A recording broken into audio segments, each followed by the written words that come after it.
સદગુરુ શ્રી ગોપાળાનંદ સ્વામીની વાતો, પ્રકરણ પહેલું, વાત નંબર 155. સ્વામિનારાયણ હરે, સ્વામિનારાયણ હરે. સ્વામીએ વાત કરી છે અને નિશ્ચયનું શું લક્ષણ છે એ પ્રશ્નનો ઉત્તર બીજાએ કહ્યો છે. ઓળખવું કે જ્ઞાન એને કહેતા હશે. ત્યારે એકે કહ્યું, જે નિશ્ચયનું તો કંઈ ઠેકાણું નથી.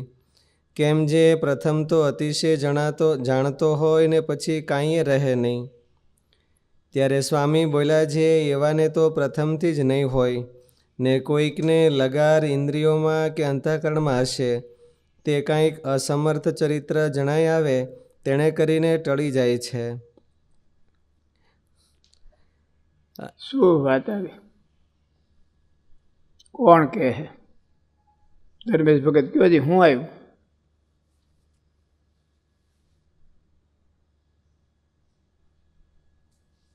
નજીક બેહો, બધી નજીક બેહો. એટલે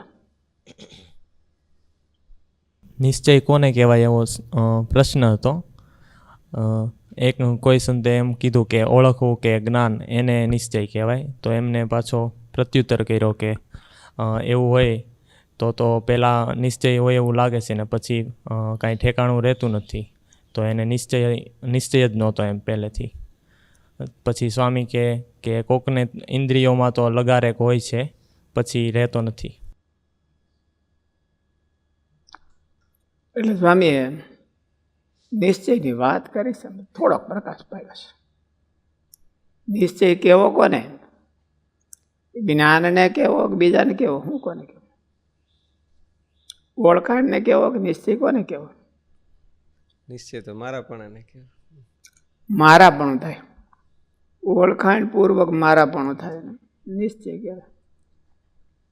આપણે કાર્યાણીને પહેલા વચનાવટમાં વાત કરી છે ને.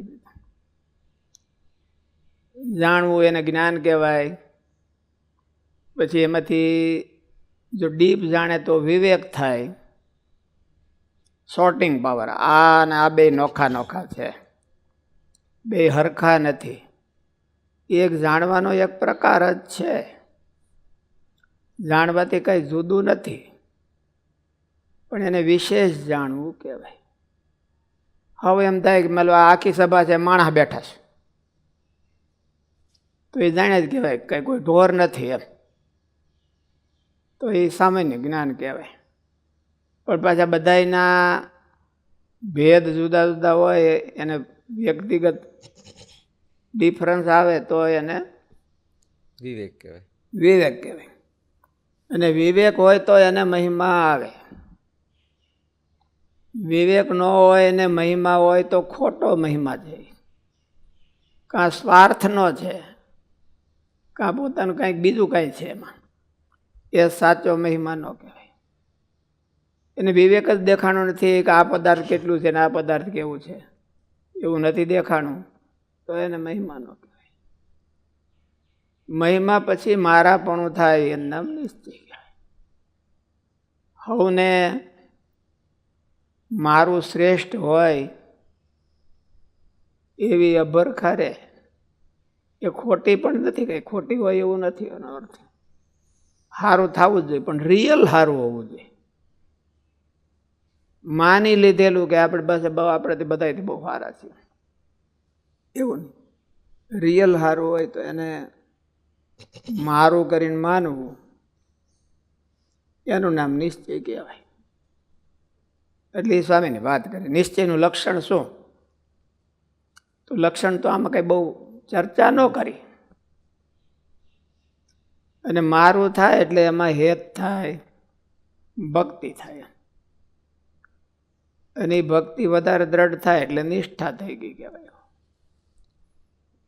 એકદમ તૂટે નહીં એવી જ થઈ જાય તો એને નિષ્ઠા થઈ જાય. અહીંયા પ્રશ્ન આવ્યો કે નિશ્ચયનું લક્ષણ શું છે? સ્વામી એ પ્રશ્ન નથી કર્યો, બીજા અંદરો અંદર વાતો કરતા હતા. કોકને પૂછ્યું કે નિશ્ચયનું લક્ષણ શું, તો બીજાએ જવાબ દીધો, જવાબ દઈ દીધો કે જ્ઞાનને કહેતા છે. વળી પાસે શંકા કરી કે અતિશય જાણતો તો હોય, પછી છેવટે ઠેકાણું ઓલું ટાઈમ આવે ત્યારે તો કાંઈ ન હોય એવું દેખાય છે. એટલે નિશ્ચયનું ઠેકાણું નથી. વાત તો એ છે.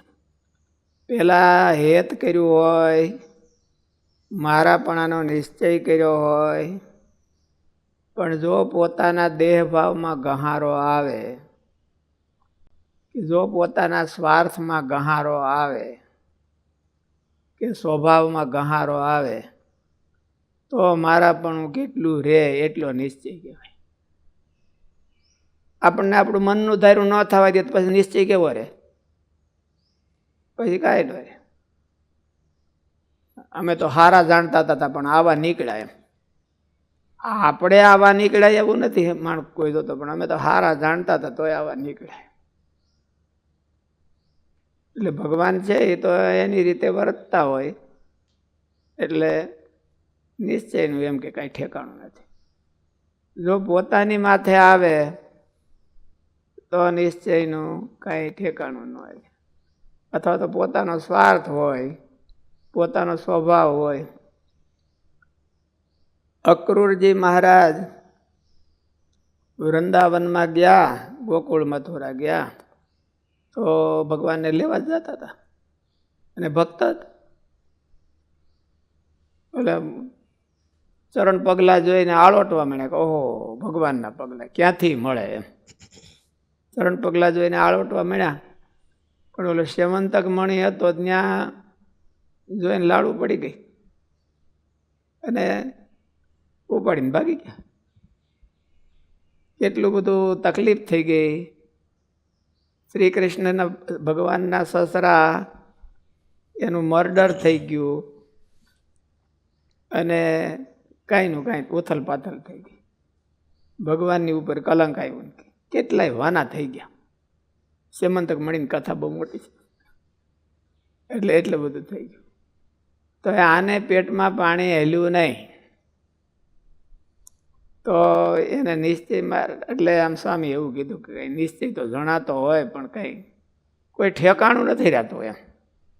ક્યારે ઠેકાણું ન રહે? પોતા ઉપર આવે તો. મહારાજ કે જો પોતાને કલ્યાણનો સ્વાર્થ જણાય તો એની કંઈક ખામી કે આપણને ફીટ ન બેસતું હોય ડાયજેસ્ટ કરતા શીખવું જોઈએ. આપણે કેટલું ડાયજેસ્ટ કરીએ કે એ આમ કેમ કરે, હું ગમે એમ કરું તો કાંઈ વાંધો નહીં, પણ એ આમ કેમ કરે? પરીક્ષિતનો પ્રશ્ન જેવો જ હતો ને. પરીક્ષિતે પ્રશ્ન ભગવાનને સુખદેવજીને એવો પૂછ્યો કે શ્રી કૃષ્ણ ભગવાન એમ કેમ કરે? શ્રી કૃષ્ણ ભગવાન એવું કેમ કરે? અમે કરી તો કાંઈ વાંધો નહીં. એટલે મહારાજે નિશ્ચયના લક્ષણમાં એવું કીધું કે માણસ જેટલા કામ ક્રોધાદિક હોય અને તોય નિશ્ચય રહે તો એને કનિષ્ઠ સવિકલ્પ નિશ્ચય જાણવો. એટલે ડાયજેસ્ટ કરે કે એટલું તો હોય લ્યો. ઘરના માણસો બધા કાંઈ સુલક્ષણા હોય તો ડાયજેસ્ટ કરે કે એવો છોકરો છે તે નાનો છે, મોટો થાય એટલે સમજી જવાનો છે, પછી બહુ વાંધો નહીં આવે. આમ કેપેસિટી તો બહુ છે અને સારા લક્ષણો બધા બહુ છે. એને એકને જ દેખાતા હોય, બીજા કોઈ ન દેખાતા હોય કે આમ છે. તો એને કહેવાય ડાયજેસ્ટ કર્યું કહેવાય. ઓલાના અવગુણ છે એ આને ડાયજેસ્ટ થઈ જાય. ભગવાનના અવગુણ હોય દેખાય તો ભગવાનમાં તો કાંઈ હોતા નથી, પણ ભગવાન છે એવા વાંકા છે ક્યારેક દેખાડે. આવો હોય ને એનું ડાયજેસ્ટ ન થતું એને જ બતાવે કે જો હું આવો છું. એટલે એ ડાયજેસ્ટ ન કરી શકે. ઘરના સભ્યોનું કાંઈ ઠેકાણું ન હોય. મહારાજ એવું કીધું જ છે વચનામૃતમાં કે કોઈ પતિવ્રતાના ધર્મ પાળતું ન હોય, છોકરાઓમાં કાંઈ ઠેકાણું ન હોય, હગા હાય બધાય, તો એ મધ જેવા ગળા લાગે ને એટલા બધા ડાયજેસ્ટ થઈ જાય. પણ ભગવાનનું કાંઈ થાય નહીં એવું. એટલે એને નિશ્ચય ન કહેવાય. ડાયજેસ્ટ કરવાનો કોઠો તો છે પણ આનું કરવું નથી. એટલે નકર ડાયજેસ્ટ કરવાનો આ સંસારમાં તો અભ્યાસ જ છે કે બધા એના અવગુણ છે એને ડાયજેસ્ટ કરે છે. ગ્રહસ્થ છે એ બધાયનું પી જાય તો એનો ઘર સંસાર હાલે. સાધુને તો આ તો કાંધ વિનાના કહેવાય, રાધાજીને ઘોડા, એટલે એનું એ કોઈને ડાયજેસ્ટ ન કરી શકે, એની ઉપર કોઈ ધોહરું મૂક્યું ન હોય, એટલે ડાયજેસ્ટ ન કરવાની ટેવ જ નથી. એટલે નિશ્ચય કેદી થાય, અને નિશ્ચય કોઈ દી થાય નહીં. મેચ્યોરિટી એનામાં કેદી આવે? કોઈ જવાબદારી લે અને હૃદયની પ્રમાણિકતાપૂર્વક જવાબદારી લે અને પછી એમાં કષ્ટ આવે તો સહન કરે, તો એમાં મેચ્યોરિટી આવે. ગ્રહસ્થને નાના હોય ત્યાં જ મેચ્યોરિટી આવી જાય. જો ભણી રહે ત્યાં ઓલા બાપા એને જોડી દે, હાલ કર્યા કામ, અને મને કરવા એટલે આપણી મેચ્યોરિટી આવી જાય. ચારે બાજુથી ધોકા પડે, બધા ફૂલ જ વેરે. સાધુને ફૂલ વેરે એટલે એનું કાંત ફૂલ વાળું જ થઈ જાય કે ભાઈ આલું ફૂલ નથી આવ્યા આજે, વખાણ ન થયા અમારા ક્યાંય. એટલી બધી સભાન કેટલાના વખાણ કરી નાખ્યા, અને અમે હાવ ગણતરીમાં જ નહીં. એટલે એવું એને છે. એટલે મેચ્યોરિટી ન આવે. જીવનની મેચ્યોરિટી હોય તો નિશ્ચય રે કર્યો હોય તો. એમ માણસ વાસ્તવિકતા, જગતની વાસ્તવિકતા કેવી છે એને જો જાણે તો થોડુંક ડાયજેસ્ટ પાવર વધે. મારા જે નિશ્ચયમાં તો ડાયજેસ્ટ પાવર ને જ કીધો કે માણસ જેટલા કામ ક્રોધાદિક હોય અને એ પોતાને દેખાય ભગવાનમાં, તો પણ એને નિશ્ચય ટળે નહીં, મારાપણું ટળે નહીં. તો એને કનિષ્ઠ સવિકલ્પ નિશ્ચય જાણો. માણસથી બમણા હોય અને પોતે જાણે, પોતે એનો ભોગ બને. છોકરો ઊંધો હોય ને એ બધું ઊંધું મારીને આવે તો ભરે કોણ? તો એનો ભોગ તો પોતે બન્યો. અને તોય પછી એને મનમાં એમ થાય કે થોડોક ઓયલો છે પણ સમજી જાય ખરો, માથે આવશે ને પણ આવશો ને એટલે થોડોક સારો ડાયો થઈ જાય. અને ઘણી વખત એને તો એવું થાય કરું, પણ એટલે ડાયો થઈ જાય. આને કોણ ડાયો કરે? આંદા પણ આવે જ નહીં. એટલે કે મરે ત્યાં સુધી ગદારી જ રહે. એટલે એવું થાય વાસ્તવિક. મહારાજ કે અને અનલિમિટેડ કામ કરો દાદી કોઈ, અને તોય પણ નિશ્ચય જાય નહીં.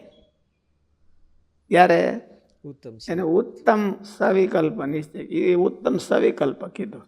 નિર્વિકલ્પ તો હજી વાત જ જુદી છે. આપણે કોઈનું સહન કરતા શીખ્યા જ નથી. એમ ભગવાનને ખાતરે નહીં, ભગવાનને રાજી કરવાય નહીં. કોઈનું સહન આપણે શેના કરી? એમાં સાધુ તો શેના કરે? ગ્રહસ્થ હોય તો એ કરે થોડાક.